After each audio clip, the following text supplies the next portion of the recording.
రాదమ్మా, ఏం జరిగింది చెప్పు రాదమ్మా. కోటి అలా ఉన్నాడేంటి? వస్తూనే గదిలోకెళ్ళి తలుపేసుకున్నాడు. అక్కడ సౌందర్యగాని ఏదైనా గొడవ చేసిందా? పోలీసులు కేసు అది ఇది అన్నారు. కోటిని ఎలా వదిలిపెట్టారు? అసలు సౌందర్య ఎలా ఒప్పుకుంది? చెప్పు రాదమ్మా, అడిగేది నిన్నే, చెప్పు రాదమ్మా. సౌందర్య ఆయన గారి చేత తన కాళ్ళు పట్టించుకుంది.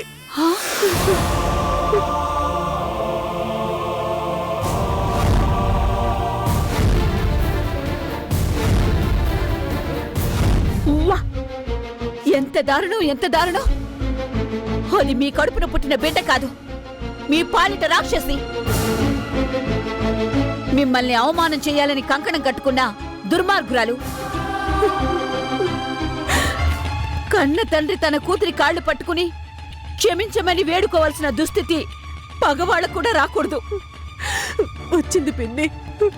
ఆ దారుణం నా కళ్ళ ముందే జరుగుతుంటే చూడలేక కళ్ళు మూసుకున్నా. ఆ క్షణంలో నా గుండె ముక్కలు ముక్కలైపోయింది.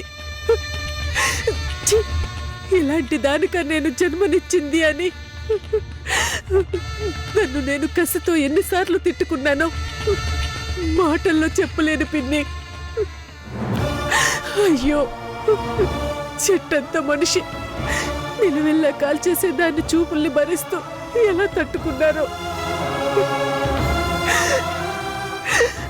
ఆ దరిద్రపు దాని కాళ్ళని అనుకున్నాను రాదమ్మా, అది పోలీసులు ఇంటికి పంపించినప్పుడే అనుకున్నాను ఇలాంటి దారుణం ఏదో జరగబోతుందని.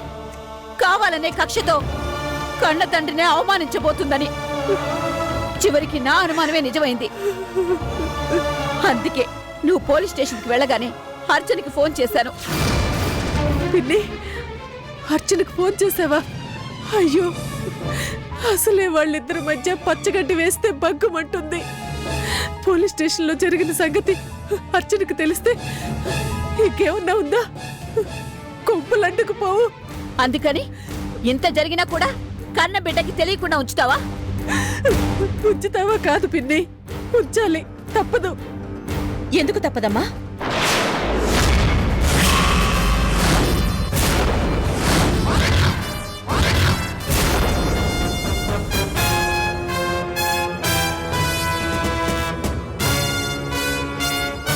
చెప్పు. ఆ రాక్షసి కొవ్వెక్కి ఇంత గొడవ చేస్తే నాతో చెప్పకుండా ఎందుకు దాచిపెట్టావు? చెప్పమ్మా. అబ్బే, అదేం లేదమ్మా, ఏదో చిన్న గొడవ అంతే. అంతేనమ్మా, చిన్న గొడవే. చిన్న గొడవ? చిన్న గొడవే అయితే నీ కళ్ళ నుంచి కట్టలు తెంచుకుంటూ ఆ కన్నీళ్ళెందుకు? నీ ముఖంలోకి నేను చూడగానే ఆ కంగారెందుకు? మీ మాటల్లో ఈ తడబాటెందుకు? చెప్పమ్మా. అబ్బే, తడబాటే ఉంది, ఏం లేదు అర్చన. ఏది? అదే మాట నా కళ్ళలోకి సూటిగా చూసి చెప్పు. మీ అమ్మ చెప్పింది నిజమే అర్చన. మనం భయపడ్డట్టు పోలీస్ స్టేషన్లో ఏమీ జరగలేదు. నేనిప్పుడు పోలీస్ స్టేషన్ నుంచే వస్తున్నాను.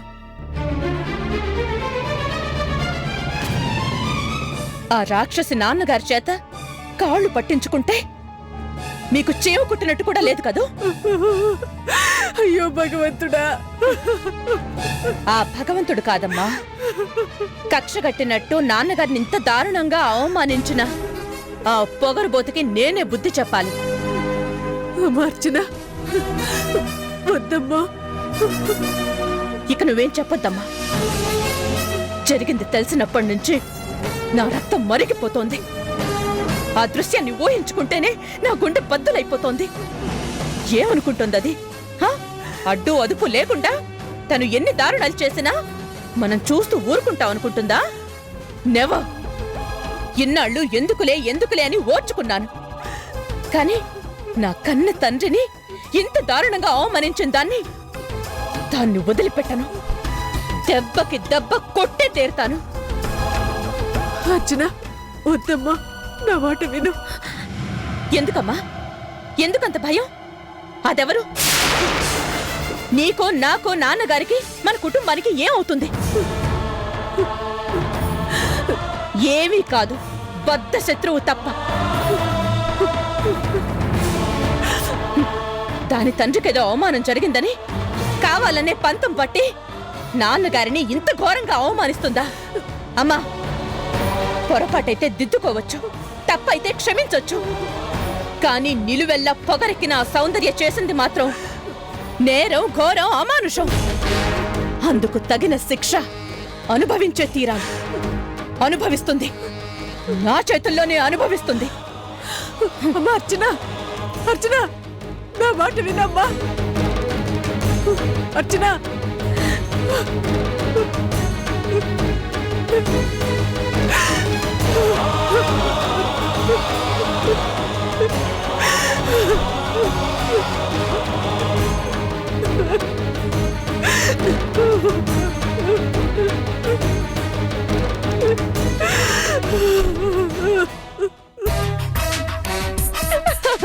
నిజం మమ్మీ, నీ మీదొట్టు. సౌందర్య, అవును, ది గ్రేట్ కోటేశ్వరరావు తల దించుకొని నా కాళ్ళు పట్టుకున్నాడు. నన్ను క్షమించండి సౌందర్య గారు అంటూ కన్నీళ్లు పెట్టుకున్నాడు. వండర్ఫుల్, అద్భుతం. ఇన్నాళ్లుగా మీ డాడీ సాధించలేంది నువ్వు సాధించి చూపించావు. Really you are great Soundarya. Thank you ma'am. అవును, వాడి సంగతి సరే. ఆ రాధ, దాని మొగుడు నీ కాళ్ళు పట్టుకుంటుంటే గిలగిల్లాడిపోయి ఉండాలే. ఆ రాధ ఏడుపు చూస్తుంటే నాకు నవ్వొచ్చింది చూడు మమ్మీ. అబ్బబ్బబ్బబ్బా, ఇన్నేళ్ల నా లైఫ్ లో ఇంత మజా నేనెప్పుడూ చూడలేదు. పగవాడి చేత నా కాళ్ళు పట్టించుకున్నాను. రివెంజ్ రివెంజ్ తీర్చుకున్నాను మమ్మీ. I'm so happy. నీది నా బ్లడ్డే, నా రక్తం. నువ్వు సాధిస్తావని నాకు తెలుసు. చాలు, ఈ రోజు నువ్వు చెప్పిన ఈ శుభవార్త చాలు. వారం రోజుల దాకా తిండి కూడా అక్కర్లేదు. Thank you mummy.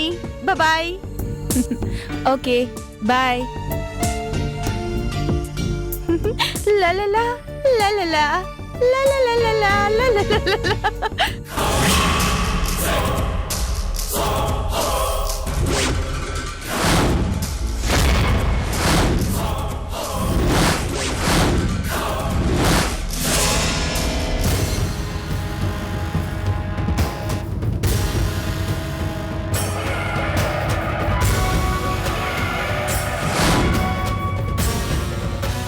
ఏంటి సౌందర్య, చాలా హ్యాపీగా ఉన్నట్టున్నా? నువ్వెప్పుడొచ్చా? ఇప్పుడే జస్ట్ నువ్వు లల్లల్లా లల్లల్లా అని గాల్లో తేలిపోతున్నావే అప్పుడు. Thank God. అంటే మమ్మీతో నేను మాట్లాడడం వినలేదన్నమాట. అవును సౌందర్య, నీ మొహం 10,000 వాట్స్ బల్బులాగా వెలిగిపోతుందే. కారణం ఏంటో నేను తెలుసుకోవచ్చా? ఓ, వై నాట్? ఇవాళ నేను గొప్ప గెలుపుని సాధించాను. అవునా? ఎవరి మీద? ఆహా, అది మాత్రం సస్పెన్స్. నాకు తెలుసు సౌందర్య, నువ్వు తలుచుకుంటే ఏదైనా సాధించగలవు. ఏంటి సెటైరా? అయ్యో చ, ఒట్టు సౌందర్య, నిజంగానే అంటున్నాను. మరి సౌందర్య అంటే ఏమనుకున్నావు? అనుకున్నది ఏదైనా సరే చిట్టికలో సాధిస్తాను. ఓ, ఇది నీలో ఈ పాజిటివ్ థింకింగ్ నే నేను లైక్ చేసేది. సౌందర్య, ఎవరైనా ఏదైనా గెలుపు సాధించినప్పుడు కంగ్రాట్స్ చెప్పడమే కాదు, నోరు తీపి చేయాలి అని కూడా అంటారు. సో ముందుగా నీకు కంగ్రాట్స్. Thank you. మరి నోటిని తీపి చేద్దాం అంటే ఇంట్లో స్వీట్స్ కూడా లేవే. పోనీ ఓ పని చేద్దాం. ఈ శుభ సందర్భంలో నీకు నా చేత్తో గుమగుమలాడే కాఫీ ఇస్తాను. పద.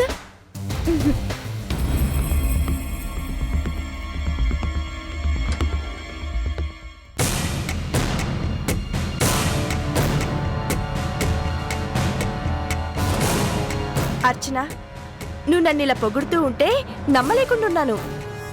నేనెవర్ని? ఈ ఇంటి పెద్ద కోడల్ని. మరి నువ్వు చిన్న కోడలివి. అంటే మనిద్దరం అక్క చెల్లెళ్ళం. నేనక్కనైతే నువ్వు చెల్లెలివి. చెల్లెలు గెలుపు సాధిస్తే ఏ అక్కకైనా సంతోషమే కదా. Thank you.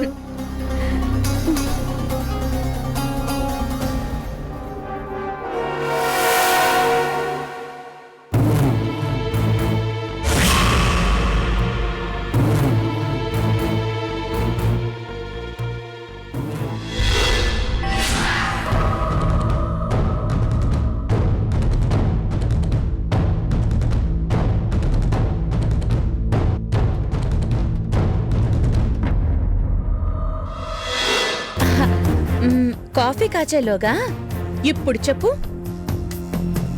ఎవరా మనిషి, ఏంటా కథ? అబ్బో, చెప్పాలంటే చాట భారతం అంత అవుతుంది. ఏం పర్వాలేదు చెప్పు, ఇప్పుడు మనకి పని ఉందంట. అయితే సరే చెప్తాను విను. ఒక పూర్ ఫెలో, పేరెందుకులే గాని నాతో ఈ సౌందర్యతోనే పెట్టుకున్నాడు.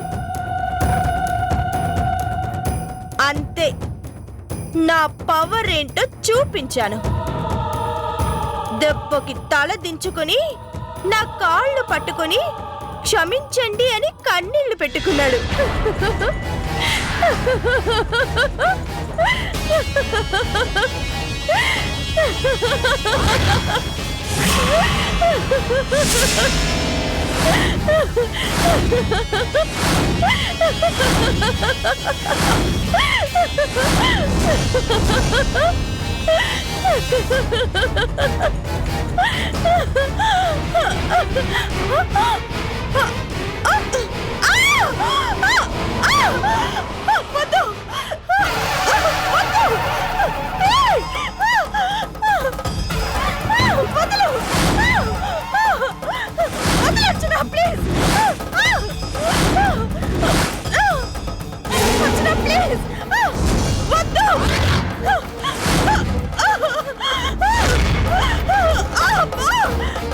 ఆ కన్నీళ్లు పెట్టుకుంది నా కన్న తండ్రే.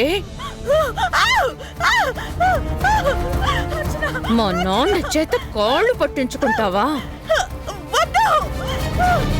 మా అమ్మ నిన్ను బతిమాలుతున్నా వినకుండా పంతం పట్టి మా నాన్న చేత కాళ్ళు పట్టించుకున్నావు కదూ, అనుభవించు.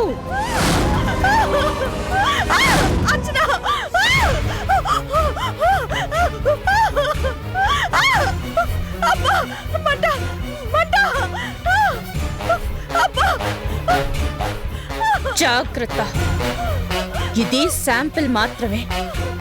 ఇంకోసారి మా అమ్మా నాన్న వాళ్ళ జోలికి వచ్చావో ఈ పెనం మీద కాదు, డైరెక్ట్ గా పొయ్యిలోకే. Be careful.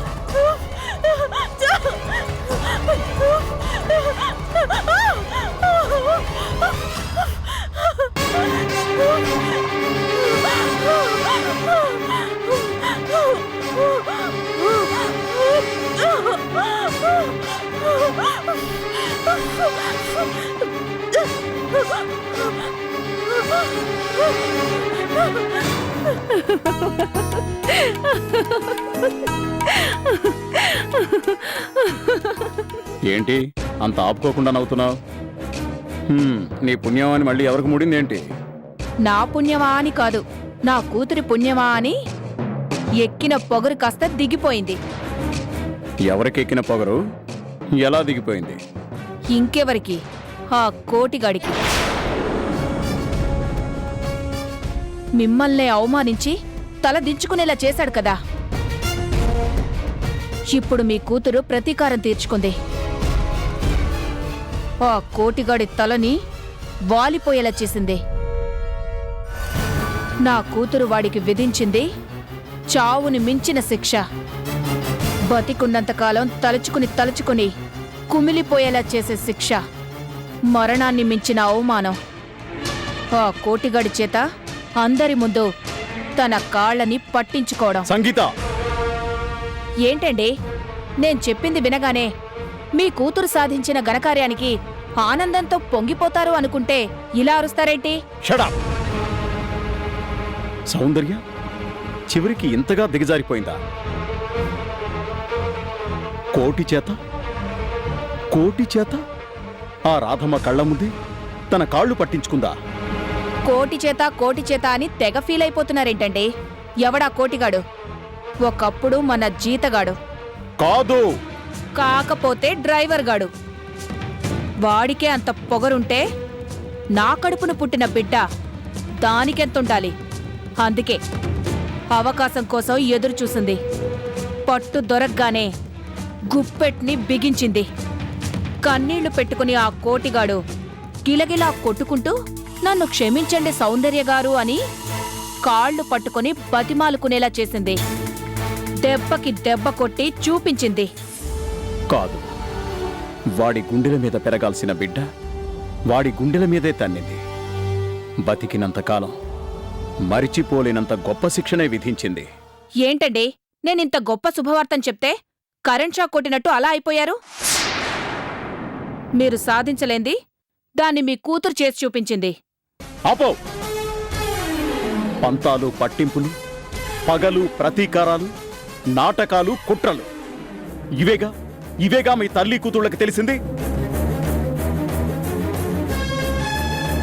ఛ! మీ ముఖాలు చూడాలంటేనే అసహ్యం పుడుతోంది. మీరు మనుషులు కాదు, రాక్షసులు. నిన్ను కొట్టినా ఒకటే, వీధిలో కుక్కని కొట్టినా ఒకటే. ఏం పెంపకం పెంచావే పాపిష్టిదానా! సౌందర్య వాడి చేత కాళ్ళు పట్టించుకుంది అంటే సంతోషించాల్సింది పోయి తిడతాడేంటి? వరుసగా వ్యాపారాలన్నీ దివాలా తీస్తుంటే మెంటలెక్కిందో ఏంటో. కర్మ. ఒక్కోసారి ఆ కోటిగాడిని తనే తిడతాడు, నేను తిడితే మాత్రం కారణం చెప్పకుండా శివాలెత్తిపోతాడు. సెంటిమెంటు, తిక్కుమాలిన సెంటిమెంటు. హలో మమ్మీ, సౌందర్య, ఏమైందమ్మా? మమ్మీ, ఏమైందే? ఇంతకు ముందే కదా ఆ కోటిగాడి చేత నీ కాళ్ళు పట్టించుకున్నాను అని గర్వంగా చెప్పావు. ఇంతలోనే ఈ ఏడుపేంటే? ఏడోకేం చేయమంటావు? మంట, మంట కాలిపోయిందే, కాల్చేసింది. మంటేంటే? కాలిపోయిందా? ఏం కాలిపోయింది? ఎవరు కాల్చేశారు? కొంచెం అర్థమయ్యేట్టు చెప్పవే. ఏంటి చెప్పేది? బుర్ర కదా? నొప్పి, మంట, అరచెయ్యంతా అప్పుడల్లా కాలిపోయింది మమ్మీ. అరచెయ్యి కాలిపోయిందా? ఎవరిది? నీదే? నాది కాకపోతే నీదా? అసలే బగ్గుమని చర్మం కాలిన చోట చిరచిరలాడుతుంటే ఏంటని ప్రశ్నలు? అంటే ఆ రాక్షసిని అరచేతిని సలసలా కాలుతున్న పెనం మీద పెట్టి దున్నపోతున్న బలంతో నా చేతిని కదలకుండా పట్టి